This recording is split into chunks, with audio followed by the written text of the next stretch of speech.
Assalamualaikum warahmatullahi wabarakatuh. Salam sejahtera untuk kita semua. Terima kasih atas kesempatan yang diberikan. Pada kesempatan kali ini, kami akan mempresentasikan mengenai implementasi algoritma backtracking dalam penjadwalan kuliah Prodi Matematika Fakultas MIPA Universitas Jenderal Sudirman. Dengan beberapa pokok bahasan yaitu, yang pertama perkenalan tentang kami, yang kedua algoritma backtracking, yang ketiga implementasi algoritma backtracking pada permainan sederhana, yang keempat implementasi algoritma backtracking pada penjadwalan kuliah, yang kelima cara membuat graf pohon penjadwalan kuliah algoritma backtracking, yang keenam hasil penjadwalan kuliah, dan yang ketujuh yaitu kesimpulan dan saran. Langsung saja kita masuk ke pokok bahasan yang pertama yaitu perkenalan tentang kami. Perkenalkan, nama saya Tiara Amariesa, saya dari mahasiswa Matematika Angkatan 2018 Universitas Jenderal Sudirman, dengan ditemani dua orang teman saya, yaitu Raisa Naura Adila dan Amelia Kusumawardani dari Matematika Angkatan 2018, dengan dibimbing oleh Ibu Siti Rahma Nursiami dari dosen Matematika Universitas Jenderal Sudirman. Kemudian lanjut ke pokok bahasan yang kedua, yaitu algoritma backtracking yang akan dijelaskan oleh Kakak Amel. Silakan Kak Amel. Terima kasih Kak Tiara atas waktunya. Langsung saja ke bahasan mengenai algoritma backtracking. Pokok bahasan yang pertama adalah penemu algoritma backtracking.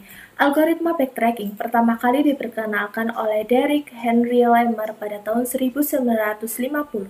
Dalam perkembangannya, beberapa ahli seperti Walker, Golomb, dan Baumert menyajikan uraian umum tentang backtrack dan penerapannya dalam berbagai persoalan dan aplikasi. Selanjutnya, pengertian dan cara kerja algoritma backtracking. Algoritma backtracking atau dalam bahasa Indonesia memiliki arti runut balik, merupakan salah satu metode pemecahan masalah yang termasuk dalam strategi yang berbasis pencarian pada ruang status. Algoritma backtracking ini berbasis pada algoritma Deep First Search atau DFS. Maka pencarian solusi dilakukan dengan menelusuri suatu struktur berbentuk pohon berakar secara pre-order. Algoritma backtracking bekerja secara rekursif dan melakukan pencarian solusi persoalan secara sistematis pada semua kemungkinan solusi yang ada. Bahasan selanjutnya adalah implementasi algoritma backtracking pada permainan sederhana. Beberapa contoh implementasi algoritma backtracking pada permainan sederhana yaitu 1. MadMaze. MadMaze adalah permainan sederhana untuk menentukan jalur yang akan dituju. Permainan ini mirip dengan permainan labirin.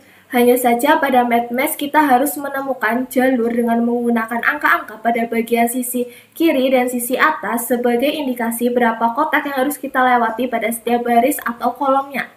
Yang kedua ada capsa banting. Capsa banting adalah permainan kartu yang artinya 13. Pada permainan ini terdiri dari 52 kartu yang terdiri dari 13 kartu keriting, 13 kartu wajik, 13 kartu hati, dan 13 kartu sekop.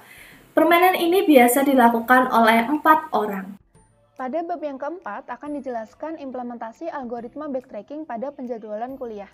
Nah, biasanya pada penyusunan penjadwalan kuliah ini kita akan menemukan berbagai macam permasalahan jika kita tidak menemukan atau tidak menggunakan metode yang efisien. Contoh permasalahannya yaitu yang pertama bentrok jadwal kuliah, bentrok ruang perkuliahan, membutuhkan waktu yang cukup lama dalam penyusunan, dan lain-lain.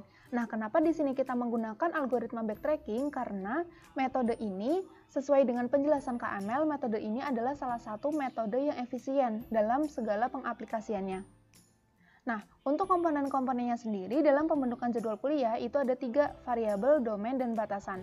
Untuk variabel itu terdapat hari yaitu Senin sampai Jumat, kemudian jumlah sesi yaitu 5 sesi, dan yang ketiga yaitu kelompok kelas yaitu 1A, 1B, 3A, 3B, 5A, 5B, pilihan, dan wajib 1. Nah, untuk 1A, 1B itu menunjukkan semester 1, kelas A, dan kelas B. 3A, 3B itu menunjukkan semester 3, kelas A, dan kelas B, dan 5A, 5B itu menunjukkan semester 5, kelas A, dan kelas B. Untuk pilihan itu menunjukkan mata kuliah pilihan, dan wajib 1 adalah mata kuliah wajib gabungan kelas A dan kelas B. Perlu diperhatikan bahwa di sini kita membentuk jadwal kuliah untuk semester ganjil. Nah, kemudian komponen yang kedua adalah domain. Domain ini terdiri dari mata kuliah, ruangan, dan SKS. Dan yang ketiga komponennya adalah batasan. Batasan ini terdiri dari jumlah ruangan dan jumlah muatan ruangan, yaitu B11 sebanyak 50, B12 sebanyak 50, dan B13 sebanyak 100. Nah, ini untuk daftar mata kuliah wajib semester ganjil. teman-teman bisa lihat di sini bahwasannya SKS-nya itu kebanyakan adalah SKS 2, 3, dan 4. Nah, untuk SKS yang 4 ini kita bagi menjadi 2. Jadi, masing-masing mereka akan memiliki 2 SKS, seperti itu. Nah, ini untuk daftar mata kuliah pilihan semester ganjil. Nah, untuk mata kuliah pilihan, ini wajib dimasukkan hanya di ruangan B13 yang kapasitasnya 100 orang. Karena kan mata kuliah pilihan ini bebas untuk dipilih oleh siapapun gitu, tidak terpaut oleh kelas A ataupun tidak terpaut oleh kelas B. Nah, kemudian ketentuan lain dalam pembuatan jadwal kuliah itu ada 3, waktu kuliah, jumlah kelas, dan ruang kelas. Untuk waktu kuliah, seperti yang dijelaskan tadi, itu adalah Senin sampai Jumat, setiap hari dibagi menjadi 5 sesi, dan setiap sesi kuliah itu harus terbagi menjadi sesi 1 untuk 2 SKS, sesi 2 untuk 2 SKS, sesi 3 untuk 3 SKS, sesi 4 dan sesi 5 untuk 2 SKS. Dengan jumlah kelas yaitu terdapat 8 pilihan kelas, yaitu 1A, 1B, 3A, 3B, 5A, 5B, pilihan dan wajib 1. Nah, untuk ruang kelas yaitu ruangan tersedia sebanyak 3, yaitu B11, B12, dan B13. Nah, dari ketentuan-ketentuan ini nantinya kita akan membuat graf pohon sebelum kita membuat penjadwalan dalam bentuk tabel sesuai sesi dan harinya. Untuk graf pohon akan dibahas pada bab kelima. Selanjutnya, masuk pada bab yang kelima, yaitu akan dijelaskan mengenai cara membuat graf pohon penjadwalan kuliah menggunakan algoritma backtracking. Nah, gimana sih cara membuat graf pohon? Langkah-langkahnya adalah, yang pertama, membuat bagian utama yang berisi parameter-parameter untuk pembuatan jadwal kuliah. Parameter-parameter ini sesuai dengan yang dijelaskan pada bab keempat. Yang kedua, membuat subbagan sesuai parameter yang telah ditentukan oleh bagan utama. Lintasan dimulai dari not yang paling kiri menuju not kanan sesuai parameter. Yang ketiga, jika sudah mendapat solusi, maka lintasan itu akan berhenti dan akan mencari solusi lainnya dimulai kembali dari not paling kiri. Yang keempat, jika lintasan tidak menemukan solusi sesuai parameter yang telah ditentukan, maka lintasan akan berhenti dan bergerak kembali ke awal dengan mengulang lintasan yang sudah dilalui serta mencari solusi lainnya. Yang kelima, not yang memenuhi parameter ditandai dengan warna merah yang merupakan solusi dari pohon algoritma backtracking. Sekarang kita lihat yuk graf pohonnya. Yang pertama itu hari Senin. Langkah pertama yang harus kita lakukan adalah membuat bagan utama. Bagan utama ini terdiri dari mata kuliah, ruangan, dan SKS. Nah, variabel di sini yaitu menunjukkan X1 itu untuk not yang paling kiri itu adalah ruangan B11, not yang paling tengah itu menunjukkan ruangan B12, dan not yang paling kanan itu menunjukkan ruangan B1.3. Nah, untuk ruangan B1.1 dan B1.2 itu memiliki kapasitas 50 orang, sedangkan ruangan B1.3 itu memiliki kapasitas sebanyak 100 orang. Ketentuan lainnya yaitu pada kelas B1.3 itu hanya ditempati oleh mata kuliah pilihan dan mata kuliah wajib 1. Sekarang kita perhatikan pada kelas kalkulus 1A.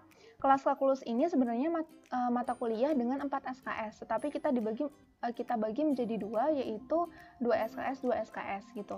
Jadi kalkulus 1A ini posisinya sebagai mata kuliah dengan 2 SKS, dan dia hanya ditempati oleh kelas A, tidak dicampur dengan kelas B. Makanya kapasitasnya lebih rendah daripada kelas B1.3.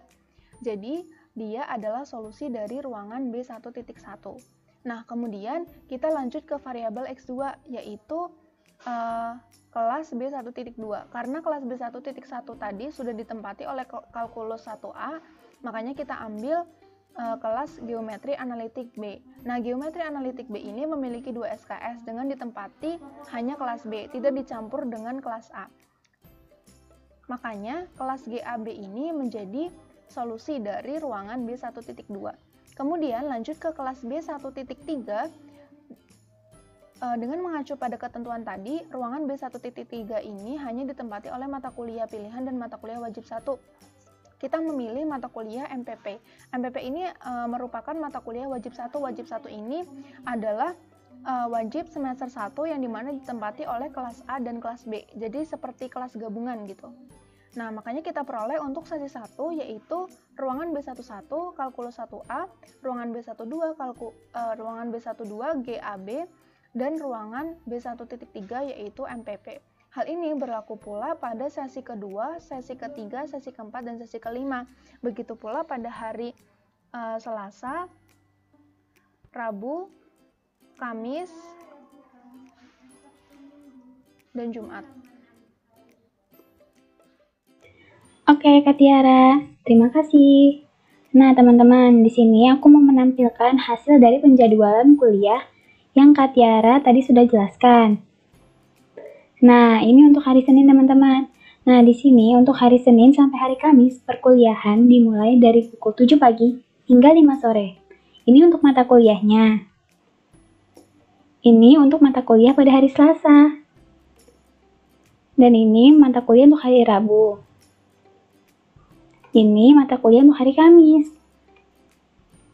Dan ini mata kuliah untuk hari Jumat. Nah, di hari Jumat ini perkuliahan dimulai pada pukul 7 pagi hingga 11.30. Nah, di sini bab terakhir yaitu kesimpulan dan saran.